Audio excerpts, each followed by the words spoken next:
प्यारे बच्चों, class 10th की मैथ्स की क्लास में आपका एक बार फिर से स्वागत है। और बच्चों, हम पढ़ रहे थे इकाई 7 यानी चैप्टर नंबर 7 कोऑर्डिनेट ज्योमेट्री निर्देशांक ज्यामिति प्रश्नावली 7.1 हम लोगों ने स्टार्ट कर दी थी। और आज हमें बढ़ना है क्वेश्चन नंबर 5 से क्वेश्चन नंबर 4 तक के प्रश्न जो है हम लोगों ने इसके पिछले वीडियो क्लास में हल कर लिए हैं। तो क्वेश्चन नंबर 5 देखते हैं क्या है।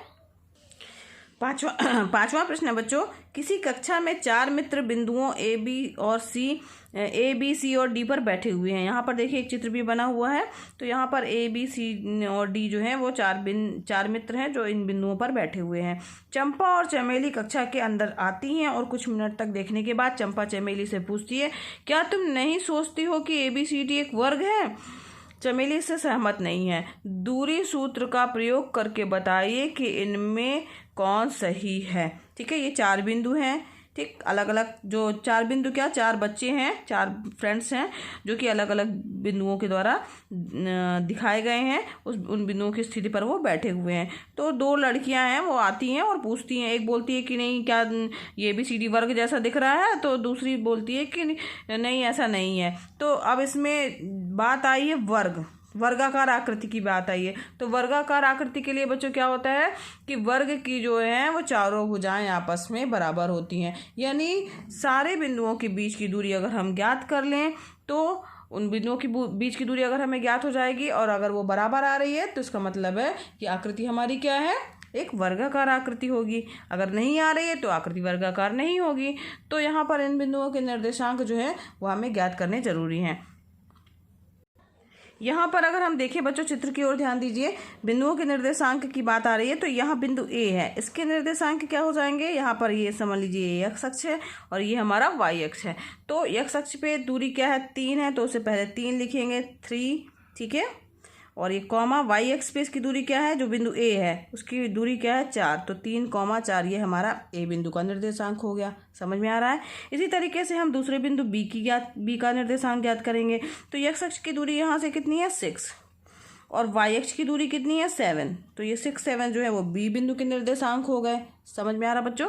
इसी तरीके से सी बिंदु के निर्देशांक जो है, तो सी के लिए दूरी कितनी है, 0 से लेकर 9 है। ये 9 वाला लाइन है ना, तो 9 हो गया। यानी एक्स अक्ष का निर्देशांक पहले लिखते हैं, 9 हो गया। कॉमा वाई अक्ष पे कितना है, 4। तो 9 और 4 ये हो गया सी बिंदु के निर्देशांक।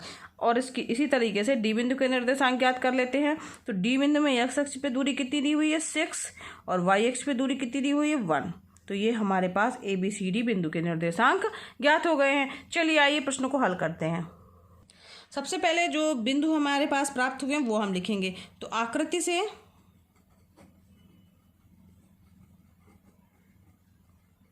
बिंदुओं A B C D, A comma B comma C D के निर्देशांक क्रमशः ए बराबर क्या हो गया हमारे पास में, 3,4। बी बराबर क्या आ गया था, 6,7। सी बराबर क्या आया था, सी के निर्देशांक हमारे पास में आए हैं बच्चों ए बी 9 और 4। ठीक है, और डी बिंदु के निर्देशांक आए हैं हमारे पास में 6,1। ठीक, ये हमने निर्देशांक ज्ञात कर लिए हैं। अब हमें कुछ नहीं करना, सिंपल जो है दूरी का फार्मूला लगा करके और सबके बीच की दूरी ज्ञात कर लेनी है। तो 2 बिंदुओं के बीच की दूरी का फार्मूला लगाएंगे ना। तो दूरी का फार्मूला क्या होता है, दूरी बराबर होती है x2 माइनस x1 का square plus y2 minus y1 का स्क्वायर। ये हो गया दूरी। तो अब अगर हम a और b के बीच की दूरी ज्ञात कर रहे हैं बच्चों, ए बी के बीच की दूरी सबसे पहले ज्ञात करते हैं। तो इसमें ए और बी 2 बिंदु हैं। तो ए को हम x1 y1 मान लेंगे, बी को x2 y2 मान लेंगे। फार्मूले के अनुसार क्या हो जाएगा, 6 माइनस 3 का स्क्वायर प्लस y2 यानी 7 माइनस 4 का स्क्वायर। ये क्या आ जाएगा हमारे पास में, 6 माइनस 3 यानी 3 का स्क्वायर प्लस 7 माइनस 4, 4 3 7 यानी 3 का स्क्वायर हो जाएगा।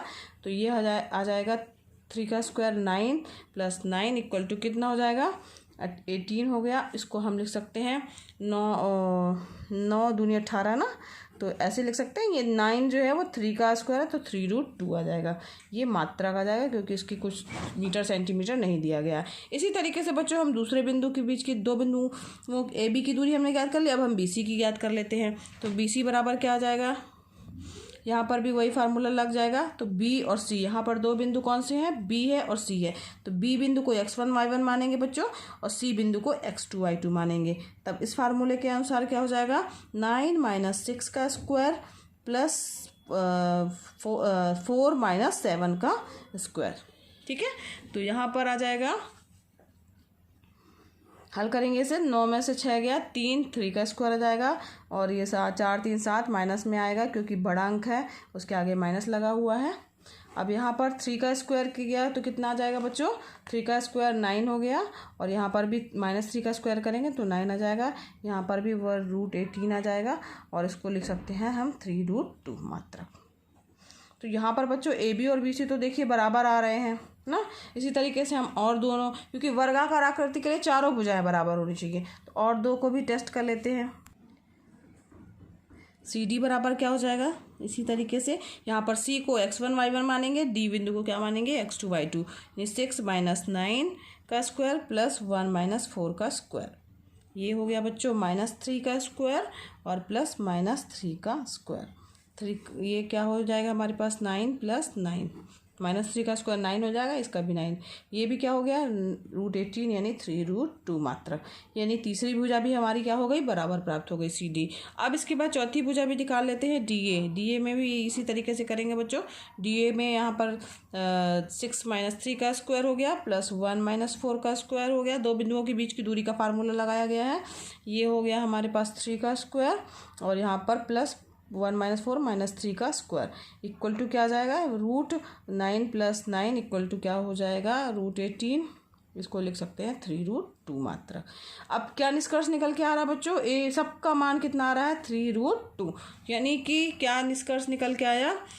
अब हाँ, ये तो चारों भुजाएं तो बराबर हो गई। अब चूंकि वर्ग के लिए एक शर्त और है, विकर्ण भी बराबर होने चाहिए ना। तो विकर्ण भी बराबर होने चाहिए तो हम विकर्णों के बीच की दूरी भी ले लेंगे। विकर्ण क्या हो जाएंगे हमारे, ए सी। ठीक है, चारों भुजाएं तो हमारी प्राप्त हो गई हैं। अब हम विकर्ण भी देख ले रहे हैं। तो ए सी यानी ए को x1 y1 मानेंगे, सी को क्या मानेंगे, x2 y2। तो फार्मूला लगाएंगे बच्चों, 9 - 3 का स्क्वायर प्लस 4 - 4 का स्क्वायर हो गया। तो ये आ जाएगा हमारा, 9 में से 3 गया 6 का स्क्वायर प्लस 4 - 4 यानी 0 का स्क्वायर हो गया। यानी क्या हो गया, √36 ना, 6 का स्क्वायर ना, 36 हो गया। ठीक, या तो इसी को लिख सकते हैं 6 सीधे सीधे 6 मात्रक। और इसी तरीके से दूसरा विकर्ण ज्ञात करेंगे बच्चों। दूसरा विकर्ण है हमारा बी डी। तो ये भी ज्ञात कर लेंगे। इसमें बी को x1 y1 और डी को x2 y2 मानेंगे। तो इसके अनुसार 6 - 6 का स्क्वायर प्लस 7 - 1 का स्क्वायर आ जाएगा।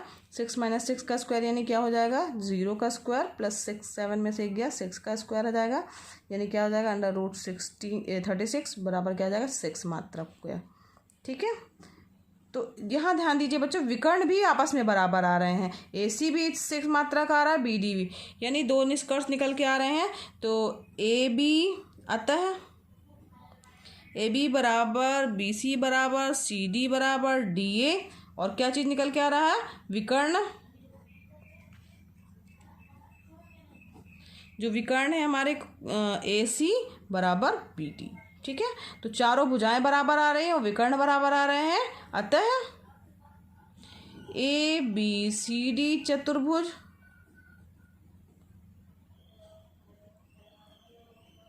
वर्ग होगा।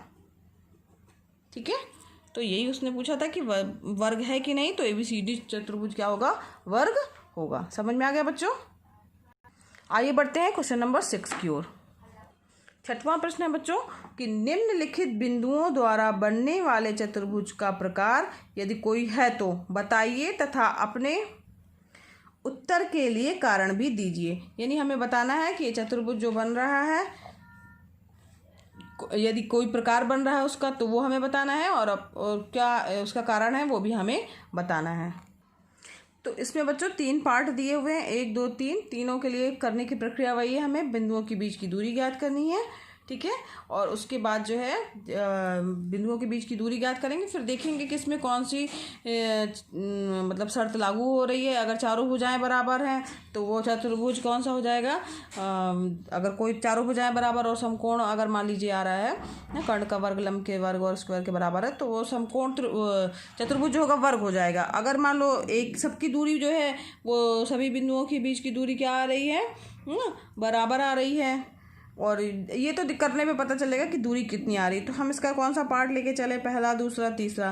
तो चलिए हम लेके चलते हैं इसका सेकंड नंबर का पार्ट। यहाँ पर बच्चों सेकंड पॉइंट में जो है, जो सेकंड नंबर का इसका ऑप्शन है, इसमें बिंदु दिए हैं, जो 4 बिंदु दिए हुए हैं। तो सबसे पहले मान लिया कि माइनस पी का मान जो है PQRS मान लीजिए, हम चारों बिंदुओं को मान लेते हैं। तो P बराबर हो गया -3, 5, ठीक है। और Q बराबर क्या हो जाएगा 3, 1। R बराबर दिया हुआ है बच्चों 0 और 3, और यस बराबर क्या दिया हुआ है -1 और -4। ये 4 बिंदु हमारे पास दिए हुए हैं। अब हमें क्या करना है, बिंदुओं के बीच की दूरी ज्ञात करनी है ना। तो सबसे पहले PQ ज्ञात कर लेते हैं। तो PQ बराबर हो जाएगा यहाँ पर x2 माइनस x1 का square plus y2 minus y1 का स्क्वायर। दूरी का फार्मूला है ये। इसके बाद जो है हम इसमें दूरी ज्ञात करेंगे। x2 यहाँ पर PQ, यहाँ P और Q लेके चल रहा है तो इसको x1 y1 मानेंगे, इसको x2 y2 मानेंगे। तो इसके अनुसार जो है हम रखेंगे। तो 3 माइनस प्लस हो जाएगा, यानी 3 + 3 का स्क्वायर हो जाएगा। y2 यानी 1 - 5 का स्क्वायर हो गया। ये हल करेंगे, 3 त्रिकाएँ 3 3 6, 3 3 जोड़ेंगे 6 आ गया, 6 का स्क्वायर प्लस 5 और 1, तो यहाँ पे -4 आ जाएगा। 1 में से 5 घटेगा, क्योंकि एक संख्या बड़ी वाले में से छोटी घट जाती है और चिन्ह माइनस लगता है, इसलिए चिन्ह माइनस के साथ में 4 आ जाएगा। ये क्या हो जाएगा हमारे पास 6 का स्क्वायर यानी 36 हो गया, और 4 का स्क्वायर कितना हो जाएगा 16 हो गया। तो ये हमारे पास में आ गया। इन दोनों को जोड़ेंगे तो क्या आ गया हमारे पास में √52। √52 इसमें से इसको लिख सकते हैं 2√3। 13 चौको 52 होता है ना, 13 4 × 13 कर सकते हैं ना। तो 4 बाहर हो जाएगा, तो 2 ये बाहर आ गया, ये 13 हो गया, ठीक। अब इसी तरीके से बच्चों इसको मात्रक भी लिख सकते हैं, क्योंकि दूरी कोई दी नहीं गई है तो मात्रक भी लिख सकते हैं। QR जो है, अब इसी तरीके से PQ ज्ञात किया था, अब हम लोग QR ज्ञात कर लेंगे। तो यहाँ पर Q को x1 मानेंगे, x1 y1, और R को मानेंगे हम लोग x2 y2। तो 0 - 3 का स्क्वायर हो गया प्लस 3 - 1 का स्क्वायर हो गया। अब यहाँ पर 3 का स्क्वायर यानी -3 का स्क्वायर आ जाएगा, -3 का स्क्वायर और प्लस 3 में से गया 2 का स्क्वायर। समझ में आ रहा ना बच्चों। तो यहाँ पर -3 का स्क्वायर यानी कितना हो गया 9, और 2 का स्क्वायर यानी कितना हो गया 4। तो यहाँ पे इसका मान कितना आ गया, इसका मान आ गया 9 4 13 यानी √13 आ गया, ठीक है। तो अब यहाँ पर ये हो गया हमारा QR। अब इसके बाद R और P ज्ञात कर लेंगे। R और P की वैल्यू कितनी हो जाएगी, इसमें R को x1 y1 मानेंगे बच्चों, और इसी तरीके से P को x2 y2 मानेंगे। तो R और P के बीच की दूरी क्या हो जाएगी 0 हो जाएगा। 0 माइनस -3 का यहाँ पे इसको मान लीजिए बड़ा कोष्टक लगा दीजिए, ये स्क्वायर हो गया, प्लस 3 - 5 का स्क्वायर हो गया। ये आ जाएगा, माइनस प्लस हो जाएगा, यानी 3 का स्क्वायर हो गया ना, और ये हो जाएगा -2 का स्क्वायर। तो ये क्या कितना हो गया बच्चों, 3 का स्क्वायर -3 त्रिकाएँ 9 और 2 दूनी 4, 9 + 4 हो जाएगा। 9 4 कितना हो गया √13 हो गया, ठीक है। तो यहाँ पर अब चूंकि PQ बराबर यहाँ पे हमारे पास में क्या आ रहा है, PQ बराबर हो रहा है 2√13, और यहाँ पर PQ का मान तो 2√13 आ रहा है, और QR और RP का मान कितना आ रहा है 13 आ रहा है। तो यहाँ पर एक हमारे पास में ये आ रहा है, अगर हम QR को जोड़ दें बच्चों, यहाँ ध्यान दीजिए, QR + RP जोड़ दिया जाए तो क्या आ जाएगा √13 + √13, तो क्या हो जाएगा 2√13 हो गया, जो कि PR के बराबर आ रहा है। तो इसका मतलब क्या होगा, ये जो बिंदु हैं वो आपस में क्या हो जाएंगे, संरेख हो जाएंगे ना। PQR जो है एक ही रेखा में स्थित हो जाएंगे। यहाँ पर इसको लिख सकते हैं बराबर PQ, ठीक है। तो ये जो अगर ये इस तरीके की कंडीशन प्राप्त हो रही है, तो इसका मतलब हुआ कि अतः बिंदु PQ व R एक ही रेखा पर स्थित हैं। अब जब 3 बिंदु एक ही रेखा पर स्थित है तो निश्चित रूप से चतुर्भुज तो बनेगा ही नहीं ना। तो क्या आ जाएगा, अतः